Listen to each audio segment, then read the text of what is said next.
Hello, everybody, and welcome into Perspectives. Good to have you here. It's been a nasty day, and the night before was a little bit on the booger side too, but we weathered through, as we always seem to do. Our first guest today, Briana Hefley-Shepard, back to talk about Springfest at the Tulsa Garden Center. Good to have you again, kid. I'm glad to be back. I mean, we're going to have to just get you a permanent chair. If you insist. Did you make it through the weather? Yeah, I did. And the park did well too, so. That's a good thing. Yeah. Now, you've got, let's see, let me get my notes here because I looked up and it was gone. You're going to be talking about the Tulsa Garden Center's Springfest? Yes. April 11th and 12th. Yeah. What is Springfest? So it's Tulsa's oldest garden market, and we're celebrating our 70th year this year. So it's a long-standing tradition. We have about 60 plus vendors. Most of them are local plant nurseries. We have garden art, garden adjacent art. It's a very family friendly, dog friendly spring garden kickoff event. Well, I think we have some video from last year that we're going to roll in to give folks an idea of what it looks like, but you kind of bring me up to speed. Are we talking about a get-together where folks can get together to learn more, exchange ideas, that sort of thing? Yes and yes. So you can come and you can talk to the experts. We have 16 different plant societies at Umbrella under Tulsa Garden Center, and they are there with their booths so they can answer any question you have about a very specific type of plant. Maybe your iris isn't blooming or your bonsai looks like it needs a little TLC. Those experts are there. But then we also have all of the different plant nurseries who specialize in different types of herbs and vegetables, perennials and annuals. And so you can ask them questions as you're buying things for your garden. So. I want a foolproof lawn and a foolproof flower bed. Every year I do the same thing over and over. I put in giant elephant ears. Ooh, nice. At the end, right next to my garage. And they get to be monsters, before summer's over. And it was just pure luck. It's not that I one year planted them upside down, because, what do I know? But it's a good idea to talk to somebody about them. Yes. Especially about their, their care and whatever food you want to give them. Yeah, and that's kind of one of the fun parts of gardening. One of the many fun parts of gardening is you can learn from the experts, but it also takes so much experimentation. So you've got to learn some of these things for your own, and all of our different microclimates, like what grows well at my house, 10 miles down the road, a little bit further out of the city, that same plant may grow a little bit differently based on those little microclimates. Now, is there a fee for the folks coming? Nope, Springfest is free to attend. So they can just walk in and say, I'm having a problem with my iris. Yeah, come on. Bring all your questions, all your people. Yeah, write them down. It seems like folks in this neck of the woods, I don't know if it's because of the red clay we've got an abundance of. I don't know what causes it, but folks really go gung-ho for plants in the spring in this part of Oklahoma. Is it that way all over the state?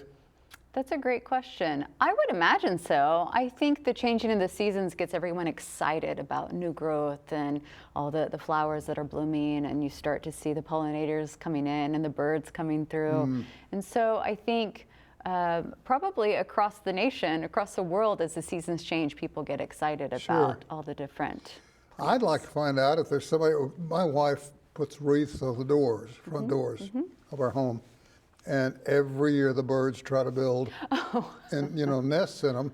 I don't know how to keep them out. There's got to be some way to do it without hurting the birds. I thought about rubber snakes, but they'd probably eat them. Make a pretty nest out of them. We have a lot of robins that infiltrate my bushes, and they're more than welcome. And the redbirds, the mockingbirds, and all that. The blue jays, they're real rascals. They'll get into anybody's nest. They'll tear up things. Yeah. I don't know what they're looking for. They're really smart. I'm very intrigued by bluebirds or blue jays. Did you know they're related to the crows? No. Yeah, same family. Well, I do know that crow are exceptionally bright because they're the ones that National Geographic discovered will take a stone and fly as high as they can and drop it to try to break a tortoise shell. Wow. And sometimes they're deadly accurate. You know, they'll come down like a hawk and dive bomb and drop that stone to get to the meat of the turtle. Amazing. So they're planning. Oh yeah, they think ahead. It's incredible. So anyway, but I notice in crossing the bridge from Tulsa over to the west side, there seems to be an abundance of larger birds. And at first I thought, I'm seeing eagles because we have eagles in the area. But these weren't eagles, these were hawks. And they were just enjoying the wind. Yeah, we have a lot of hawks that hang out in the park. They do. Yeah, I love keeping my eyes on the sky to see. Do you ever get out there with a birds. camera? Oh, certainly, yeah. That's a really fun part of my job is to get to go out and photograph what's blooming, what animals are frequenting the park, and. Well, you know the little, I call it a fountain. It's a little waterfall that exists at the park. I have seen things there that just bend your mind. I mean, they're just absolutely drop dead gorgeous. And you turn around and it's gone. It doesn't happen again for, I don't know, 3 or 4 weeks, but it'll happen. Yeah, that's part of the some of the benefits of coming repeatedly, and so you can kind of see how those things change over time. Well, again, the dates on this Spring Fest, when is it? April 11th and 12th. It's a Friday and Saturday, 9 a.m. to 3 p.m. Free to attend, family friendly. Lots of things to shop for. And if you buy too much, we've got a little booth called Too Much to Carry. You can put all your things there and go bring your car around. So you don't have to worry about, oh, I don't have enough space to carry it all. We've got you. We can help you out. So you can just keep shopping all day. Well, listen, thank you for coming by. Yeah, thank you. And I know it's going to be a great event again this year. We'll be there with cameras, so when you see us, don't throw stones. Never. Don't be a crow. All right. Thanks for dropping by. Thank you. We'll be back with more right after this.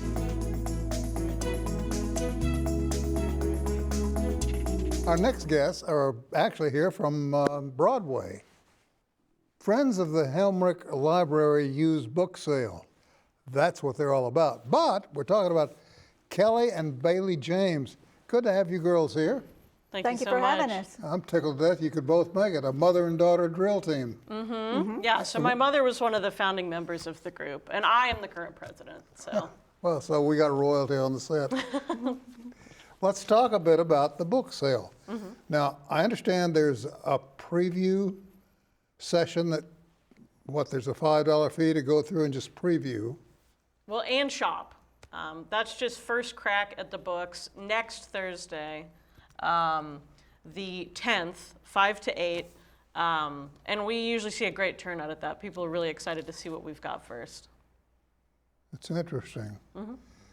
What kind of money are we talking about here? Do you raise a lot of money?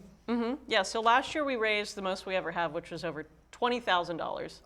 Really? Yes, which is all money that goes back into the library system through programming and through enhancements to libraries. Well, I got to ask this. I mean, I don't want to draw you into a political discussion.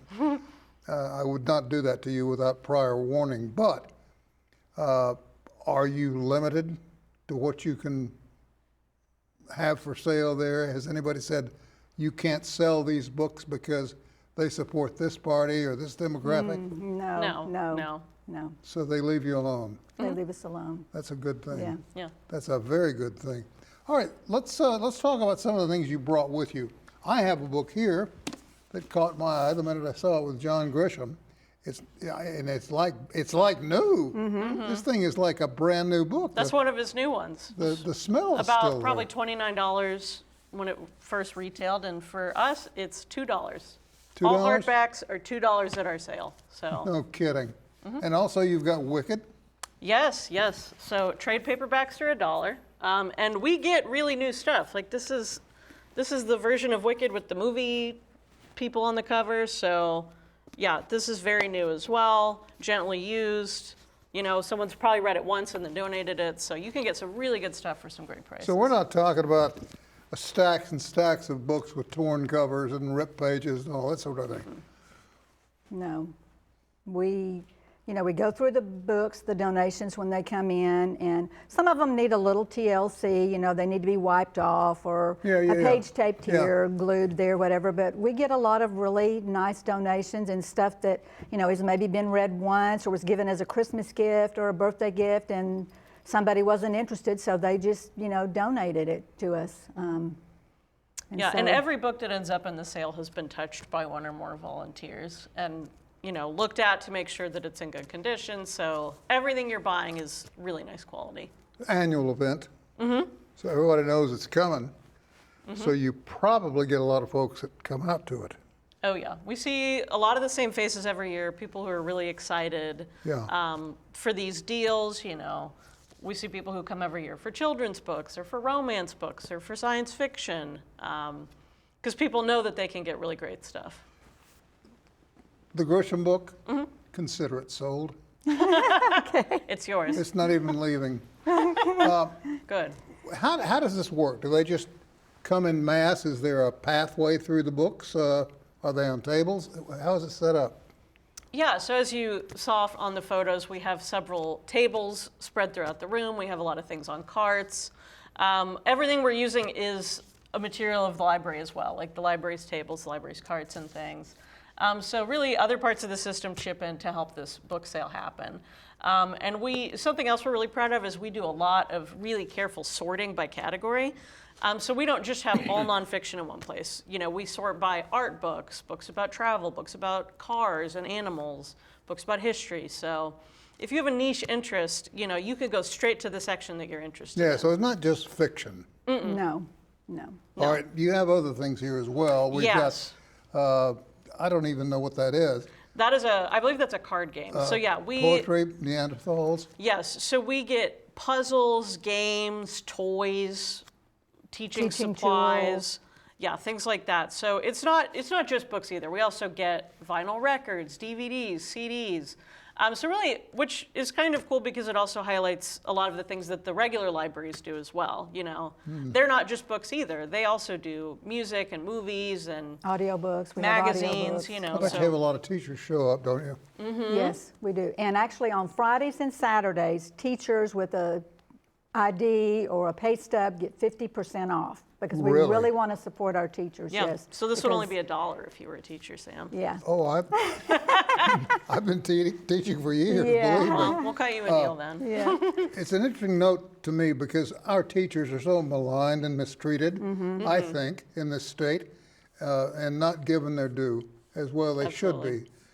So anything we can do to help them. Exactly, we and that's want to why do. we want to give them a discount of 50% off because they are coming and spending their own money out of their pockets for this stuff, and so it's our way of helping them, to help with their classroom, for their supplies and everything. So. Another thing that anyone can do to save money, our very last Saturday we do what's called a bag sale, where it's everything you can fit in a paper grocery bag for $5.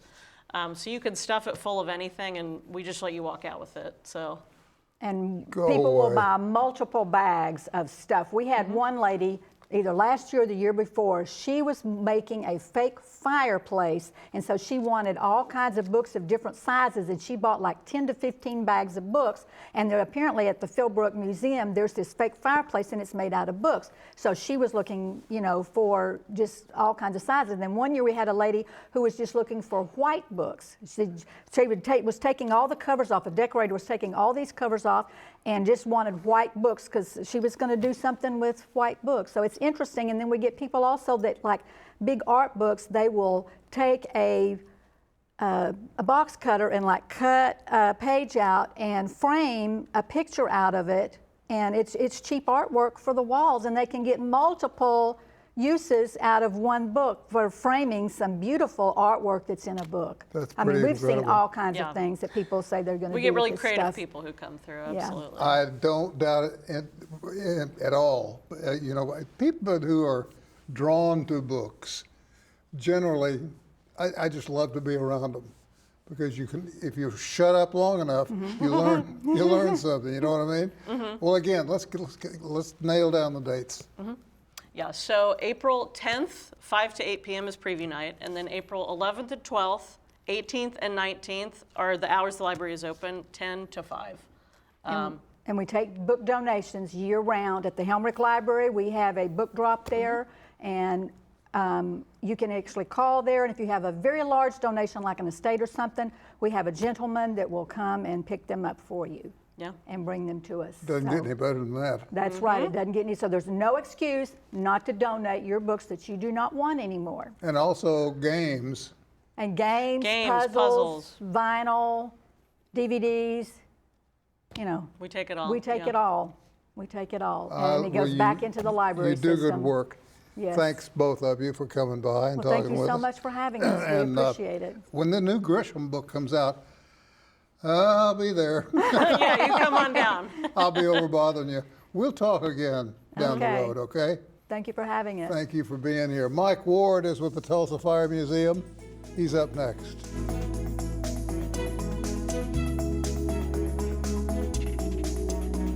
We're back, and we've got a really interesting angle here we're going to talk about. First of all, Mike Ward is with the Tulsa Fire Museum. He's also a fireman in Tulsa, and my final guest for the day. Mike, you're not the only one in your family to be involved with the fire department, are you? No, sir. No. Who A else? Long history. I go back to my grandfather, my father, and my son is currently on the department. So we go back to 1928, and my wife is also a 911 dispatcher for almost 30 years for No kidding. police and fire department in Tulsa. Yeah. Wow. Yeah. You guys have probably been there long enough to tell stories that would just amaze us all. Yeah, I grew up in the fire station, and that's the station I'm at now, the one I grew up in as a kid. So it's really cool to look at the walls when I saw them here, and now they're, you know, my size. So it's a lot of fun. We're talking about the Fire Museum. I did not, to be honest with you, I did not know we had one. I know where the building is, but I did not, for some reason, didn't know it was a museum. Well, and that's what we're trying to do, get the word out. We've been working on this museum for, probably close to 10 years now, but it's really kind of coming into its own the last few years. So we've got really good displays there, and we're collecting a lot of history. And Well, I'm going to get to that in just a minute, but let's go back, if we could. What is the building? How did it get to be a museum? okay, so the building was built as the Tulsa Fire Alarm Building in 1934. It was built basically as the 911 of its time. So the old fire alarm boxes that you would see on the street corners, and you would pull those alarms, they would go to that building and they would be sent out to the individual fire stations. So that's how it works. So that's what it was built. It's an Art Deco masterpiece, and it's one of the only buildings ever built with firefighter decor built into the Art Deco around Sweet. it. Very cool. This would go back to the days of the tapes that, if you pull the lever out on the street somewhere, and there was a tape that would click in, and Each box has its individual alarm, so that the boxes would be individually alarmed. So then that's how the alarms would be transmitted to the stations with gongs. So if it was 1, 2, 3, it would be a single gong, and then a short pause, 2 quick ones, and then a pause, and then 3 quick ones. And then you would look in the book to see if where that alarm box was and what fire companies would respond to it. wow. I did not know that that's how it worked. That's how it works, yeah. All right, then the building was constructed when? The cornerstone was laid in 1931. It was completed in 1934, and that was when it was occupied. A little earlier, you mentioned that there are displays inside the building. Yes. What have you got? Well, we have a whole bunch of artifacts from the fire department throughout its history, equipment and things like that. Probably the biggest thing I think that resonates with so many people is the amount of photographs that we have. We got photographs that go back to the origins of the fire department, even up to probably early 1900s to up till present. And then we still today at the fire department, we keep a written log every day that we work. So we'll write down the date, the weather, who was working that day, and the different calls that we go on. And we've got all of those books from all the fire companies that go back to 1900.